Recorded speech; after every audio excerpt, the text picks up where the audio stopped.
Hey folks, we're going to get to the review in just a minute, but I have a request. If you are new to the channel or if you're an existing subscriber, whatever the case may be, I would like your help. We're going to be trying something a little bit new here for this review, and a couple of other reviews are going to be going up at the same time, where I'm trying to cut back on the length of the video as a whole, but especially on the overview section. So for these videos at least, the overview as you knew it before is gone. Instead, I'm just going to give you a brief description of the game with some images of the game that I shot, just to keep it as brief as possible, to give you a taste for the game, and then to get back to my final thoughts as usual. So the intro and the outro are going to be mostly the same as you've seen in other reviews, but that middle section is going to be quite a bit different, and I want to know what you think. Let me know in the comments if you like it, if you hate it, if you like some parts of it but you don't like other parts of it. I expect that this will be a process, and I want to involve you guys and gals in the process as much as I possibly can. So take a look. I hope you enjoy the review, and I hope that you give me as much feedback as you possibly can. Thank you so much for your support. Let's get to it. Hey now, Brawlers, it's time for another Board Game Brawl review with Nick Minahan, sponsored by BoardGameBliss.com.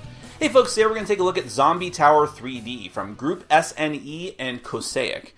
Now, this is another zombie game, and yes, the fad is not dead quite yet. Insert pun about zombies coming back from the dead. But this one has an interesting gimmick. As the name implies, there is a 3D tower involved in the game. You actually construct this tower, and it's been invaded by zombies, and you and the other players need to kind of sort of work together. You are working together to meet a certain goal, get some certain items together in order to escape via the roof, but only one of you is going to be the real winner. You'll actually be adding up points as the game goes on, but at the same time, zombies keep appearing in the tower, and there are survivors who, if you can't save them fast enough, they'll be turning into zombies and making your life more difficult. Let me go ahead and give you a brief look at the game, then we're going to come back. I'll let you know what I think.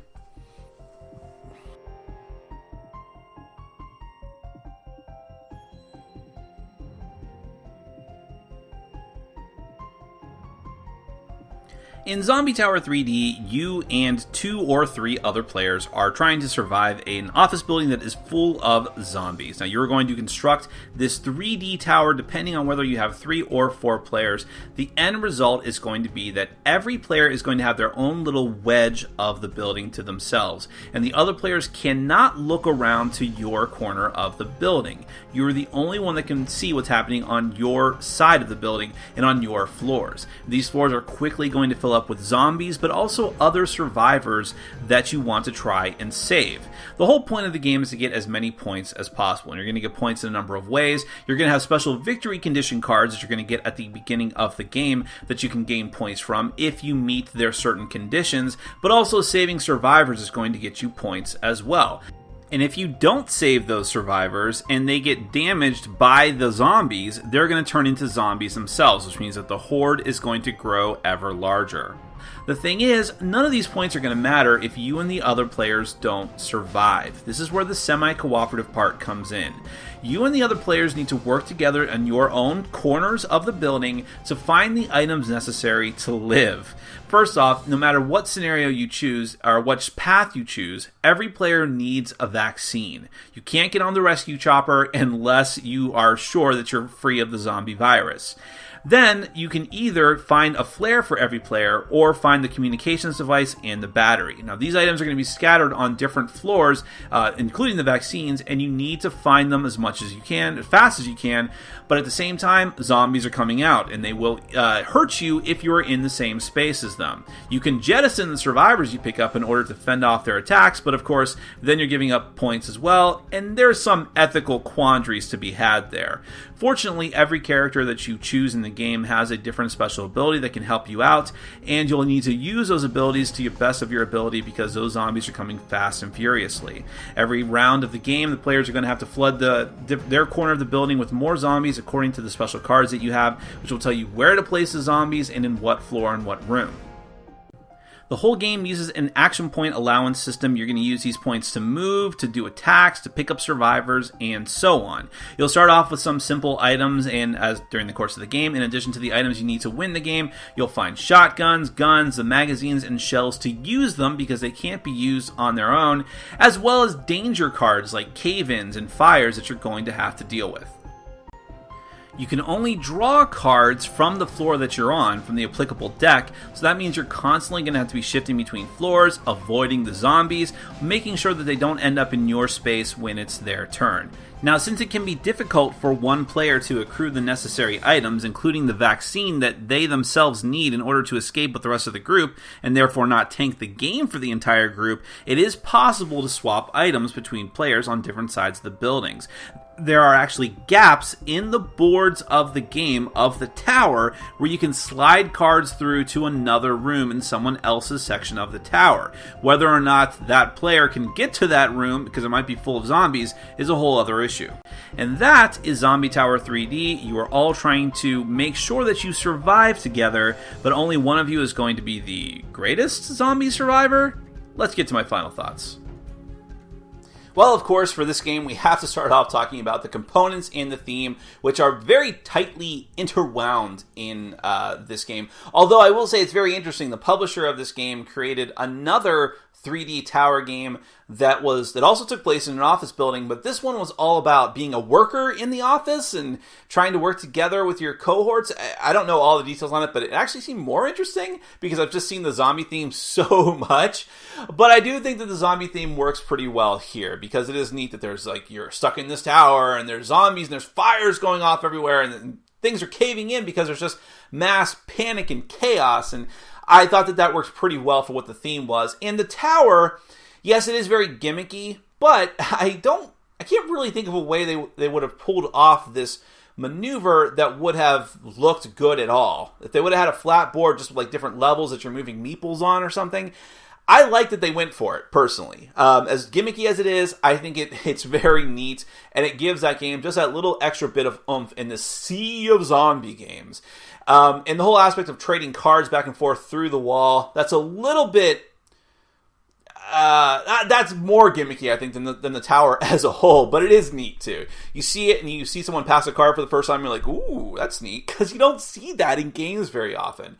The power of the gimmick can be very powerful indeed, and I appreciate that. The game does use standees, and that's kind of a bummer, but I don't mind those so much. If standees are done well, which I think they are here, an example of how not to do that would be what's that Darkness Comes Rattling game where the standees couldn't even fit and they were chewing up the actual cardboard. But now these ones work fine, other than the bizarre start player standee, which says the start player standee that looks like a stop sign. That's weird. The zombie tokens, again, I feel like if this game had higher production values, they'd be actual miniatures, but they're okay and they work fine. The one component I don't like are the tiny little hit markers. That could have been a little bit better, but the cards are fine. Everything is fine else is fine as far as production goes. But what about the actual game? Gimmick notwithstanding, is this actually fun to play? Well, it is. I have some caveats about it, but I enjoyed my time with it overall. The biggest caveat I have is that I feel like this game should have just been fully cooperative.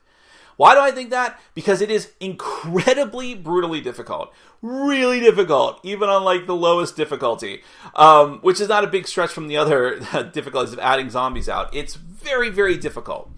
And I feel like most of the time, I only won one game out of 4 plays of this. And I feel like the other times, the only reason we won that one time was because the rest of us were like, you know what? Forget about points. Don't worry about who's going to win. We just are trying to get through this together. And that's the thing. And so I actually think as a semi-cooperative game, this could work because it's really hard for someone to go off and hot dog it and just say, well, I'm not really trying to help you guys. I'm just going to do my own thing. Because you really have to be up on making sure that the whole team is going to win.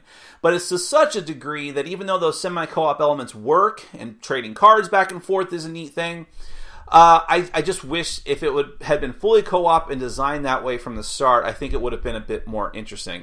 And you could have even potentially made it a little more challenging and maybe give some more items to the characters, more ways for them to help each other. That might have been a better way to go. But the game does work as a semi-co-op, which I can't always say for every game that claims to be of that genre. Now, one thing that I think affects the difficulty, and it's just more frustrating than anything else, is the way that the items work in this game. It is so difficult to not only find the items that you need to win, but also just items to fuel the guns that you have. There was one the very first time that we played the game, in fact, which almost turns at least one of the players off from ever playing it again in the future, was that he kept finding magazines for the gun but no gun, because there's only like, I think maybe 2 gun cards in the whole game, and we had them, but we couldn't get the magazines, so they were useless to us, and that's very frustrating. And you have to understand that the game is very high pressure. As you're moving around from floor to floor, and as zombies keep coming out, they come up in the big clustered herds, and they start blocking off all of your paths. There's a puzzly aspect to the game of how you move and how you get the herds to combine together and stay as far away from you as possible. But at a certain point, you become cornered. And it is very, very difficult. And when herds are really big, you'll never survive a run-in with them. So you need something to take care of them. And if all of those cards end up on one player's area and not yours, that's a very frustrating thing. I'd say that's probably one of the biggest issues with the game, is that you just might get unlucky and not get the cards that you need, let alone for your objectives to get more points. But again, at a certain point, you're just like, screw that. We're just trying to all survive, and that may not happen.